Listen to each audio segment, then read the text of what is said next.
Hello, podcast, my old friend. I've come to shout in your ear again. Ooh, that was very good. Took myself by surprise. Hey guys, how are you all doing? My name is Perrie and welcome to another episode of Hello Mr. Burns, a research podcast where I talk about old school Simpsons episodes and how watching these episodes might make you sound smarter. I am smart. S-M-R-T. I mean S-M-A-R-T. I hope you brought your scuba gear today because this episode is a deep dive of Season 1, Episode 5, Bart the General. Butt kisser. Bart, you're saying butt kisser like it's a bad thing. As always, we'll be starting with a super duper quick episode synopsis. We'll list out some new and notable characters, and then we're going to get straight into some good old research and didyaknows. So today's episode is a deep dive of the 5th episode ever aired, and funnily enough, it's one of the more controversial episodes of the early years of The Simpsons. On a commentary track, Matt Groening mentions that it always surprised him how controversial this episode was when it first aired. And to be fair, I get what he's saying because if you really squint your brain, this episode is all about war, bullying, and has a lot of references to some quite gory topics. Won't somebody please think of the children? Alrighty, Vegemite, here's the episode synopsis. Bart gets into a fight with Nelson Muntz after one of Nelson's friends stomp on a box of cupcakes that Lisa baked for Miss Hoover's birthday party. Nelson ends up beating up Bart after school and he drops this iconic line that you might recognize from Dodgeball. You made me bleed my own blood.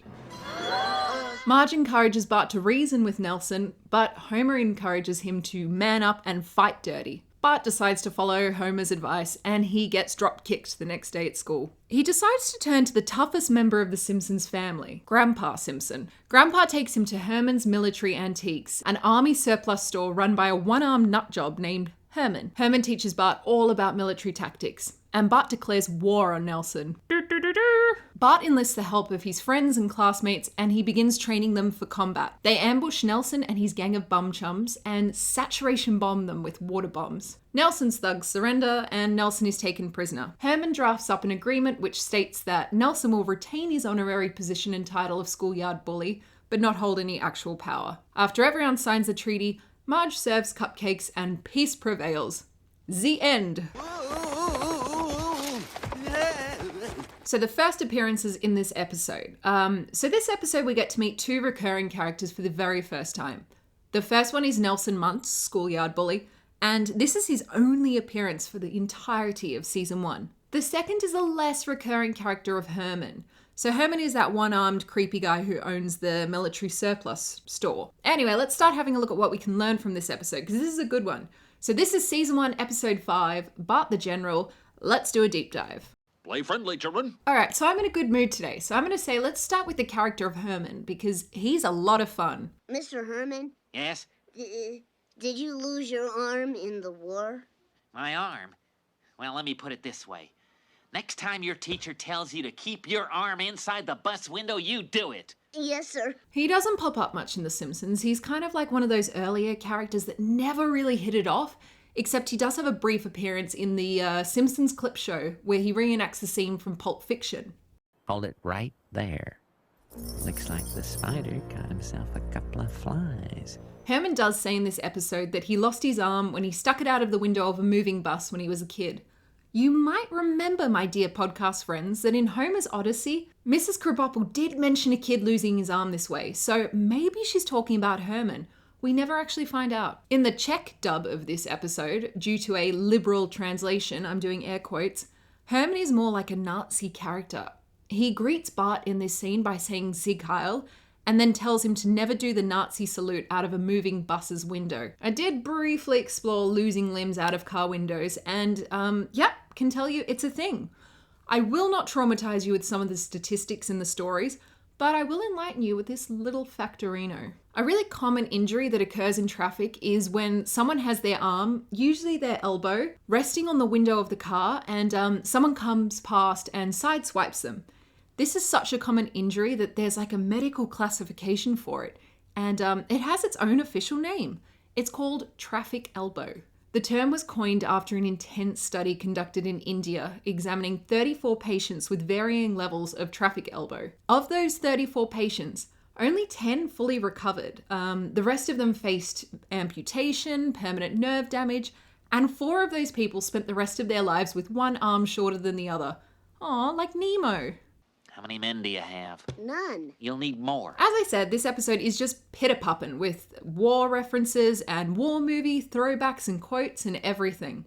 For example, the marching chant is similar to the chant in the 1949 war film Battleground. There are also several lines lifted directly from the 1970 film Patton, including this. Have a listen to this. What's the matter with you, soldier? It's my nerves, sir. I just can't stand the barking anymore. Your nerves? Oh! I won't have cowards in my army. Ow! Sorry, Bart. You can push them out of a plane. You can march them off a cliff. You can send them off to die on some godforsaken rock. But for some reason, you can't slap them. So this is actually a reference to a real-life General George S. Patton, where reportedly he slapped a soldier who was dealing with PTSD during World War II.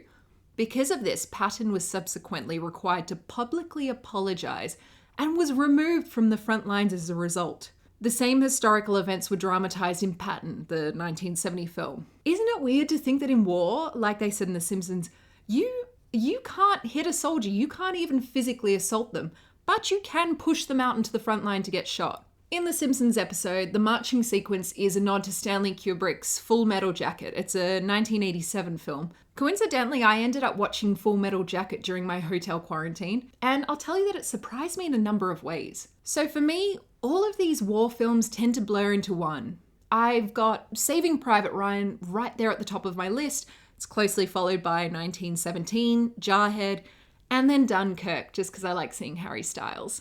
As far as non-serious war films, I gotta say Tropic Thunder trumps them all.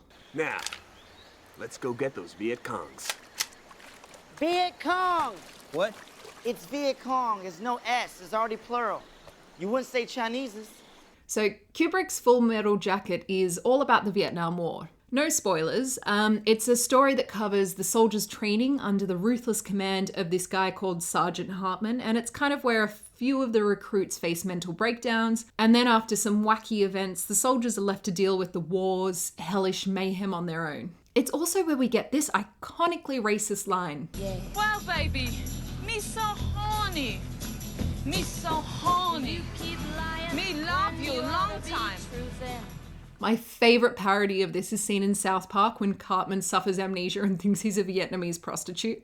Hello? Hello, P? Hello, P? Hello, Soldier Boy. Hey, Soldier Boy. Huh? Hello, Soldier Boy. Me so horny. Me love you long time. Go away, kid. You're grossing me out. It's also in Baby Got Back by Sir Mix-a-Lot, which is my go-to karaoke song. My homeboys tried to warn me, but that butt you got makes Me so horny. In the movie Full Metal Jacket, the actor who plays Hartman was a real-life drill sergeant turned actor. He was in Apocalypse Now, if you've seen that. He was actually brought onto Full Metal Jacket as a technical advisor, but after Kubrick saw his military insults, he decided to cast him in the movie. And honestly, listen to how good his insults are. Just remember that these are all improvised. Here, listen to this clip. Sir! Sir, what? Are you about to call me an asshole? Sir, no, sir! How tall are you, Private? Sir, 5'9", sir! 5'9", I didn't know they stacked shit that high. You trying to squeeze an inch in on me somewhere, huh? Sir, no, sir! Bullshit, it looks to me like the best part of you ran down the crack of your mama's ass and ended up as a brown stain on the mattress.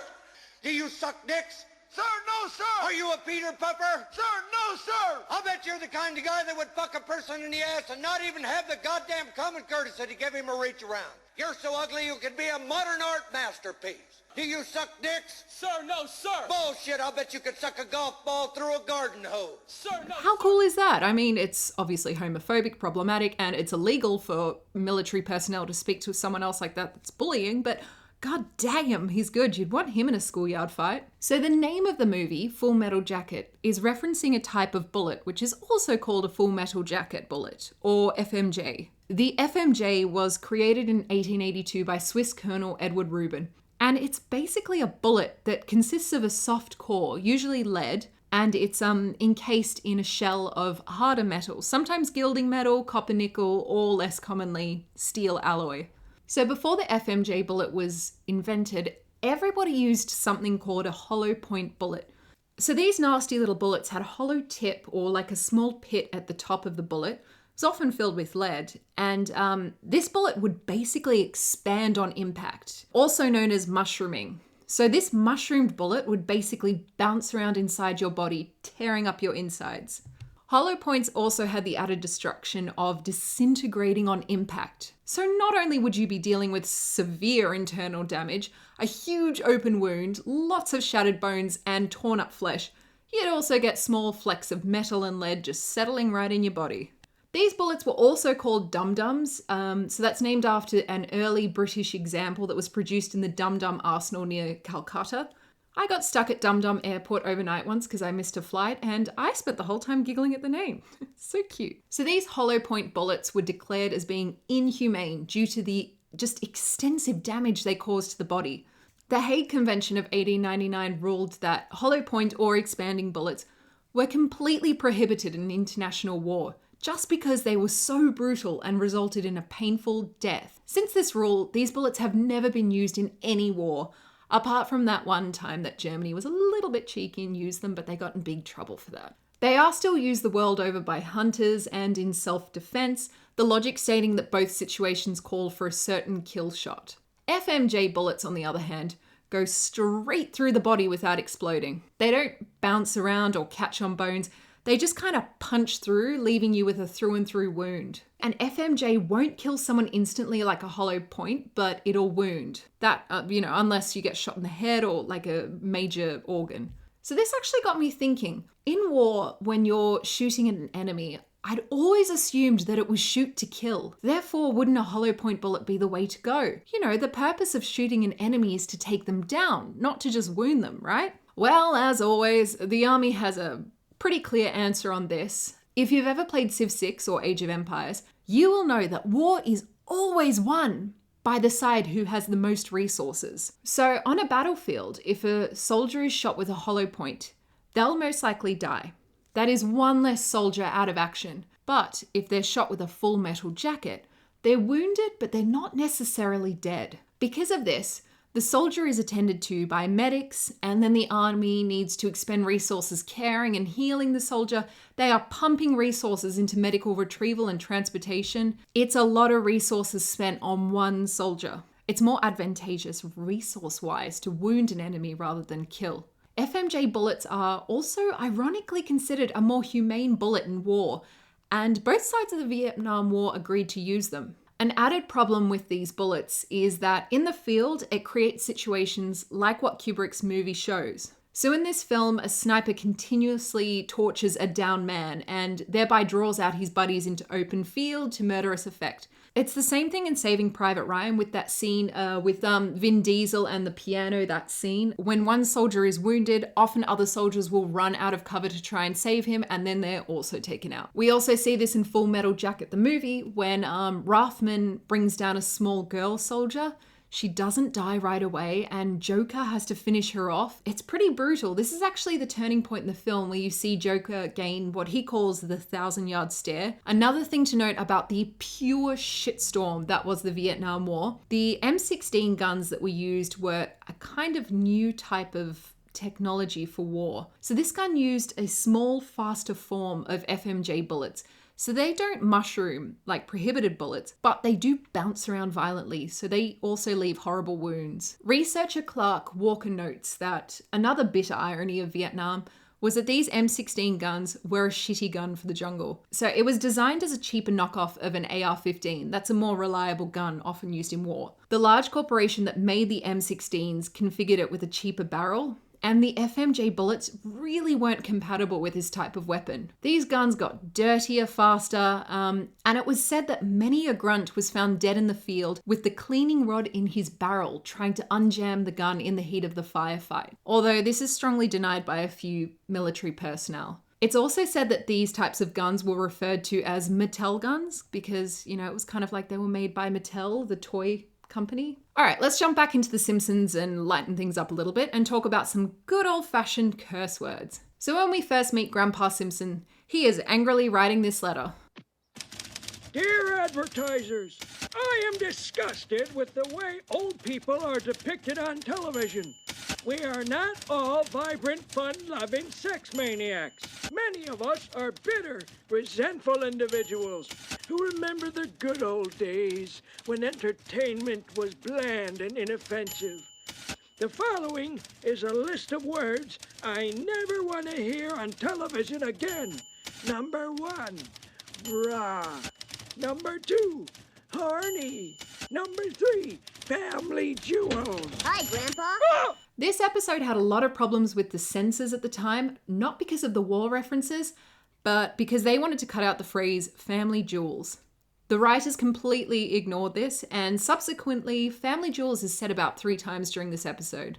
I thought we'd also quickly touch on a scene at the end of the episode. So when Bart and his army defeat Nelson and all the kids are celebrating, one of the kids is dressed as a sailor and he rushes forward, grabs Lisa, and kisses her in a similar fashion to the sailor in the famous photograph VJ Day in Times Square. VJ.